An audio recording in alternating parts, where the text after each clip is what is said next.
Aujourd'hui, je vais vous parler d'une faillite collective. Faillite collective par la mort de Mélanie Grappinet, 31 ans, surveillante de collège, tuée au hasard par un élève de 14 ans.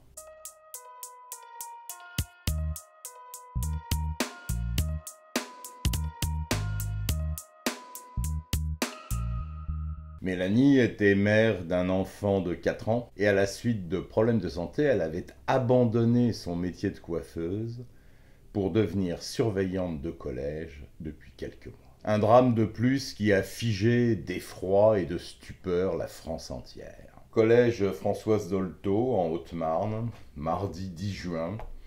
Ce matin-là, 5 gendarmes sont venus procéder à des fouilles aléatoires devant l'établissement répondant à une directive du gouvernement. Mélanie, une des surveillantes, les assiste en contrôlant les livrets de liaison afin d'éviter un intrus. Depuis cette directive, plus de 6000 contrôles ont ainsi été effectués, une routine pour les collégiens qui acceptent globalement bien la situation, même si elle leur fait perdre un petit peu de temps. Ce matin-là, parmi les élèves qui font la queue, Quentin, 14 ans, il a un couteau dans son sac. Quentin ne pose pas de problème particulier, il est issu d'un bon milieu, il a de bons résultats scolaires, il semble avoir plein de copains, il vient d'être nommé référent anti-harcèlement.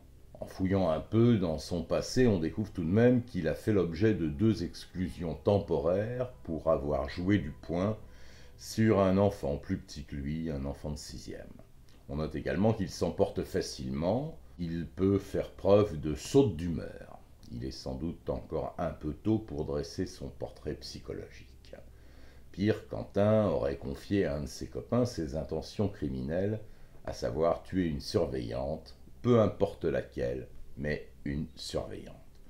Au motif qu'une autre surveillante lui aurait adressé une remarque alors qu'il embrassait sa copine dans la cour de l'établissement. Quentin prend très mal cette remarque méritée, et c'est le déclic qui va tout faire basculer. Il a désormais une vengeance à assouvir, et il a décidé que ce serait ce mardi-là. Mais le contrôle de la gendarmerie ne tombe pas bien pour lui. Alors que se passe-t-il dans sa tête dérangée? Peur de se faire fouiller, qu'on découvre ce couteau avant même qu'il ait pu s'en servir. Soudain, il passe à l'acte, brutal, impitoyable et rapide surtout. Beaucoup de monde devant le collège, personne ne réalise la situation en temps réel. Il a le temps de frapper à 7 reprises, 7 fois sur la malheureuse cible, prise au hasard. Les gendarmes qui sont à quelques mètres réagissent bien sûr. Le premier se jette sur ce gosse pour le désarmer, le neutraliser. Il sera d'ailleurs blessé sans gravité à la main lors de cette action. Au sol, un peu plus loin, Mélanie agonise, elle se vide de son sang et meurt avant l'arrivée des secours. Placé en garde à vue, Quentin semble content de lui. Il n'a manifesté aucun regret ou remords. Il avait juste envie de se faire une pionne.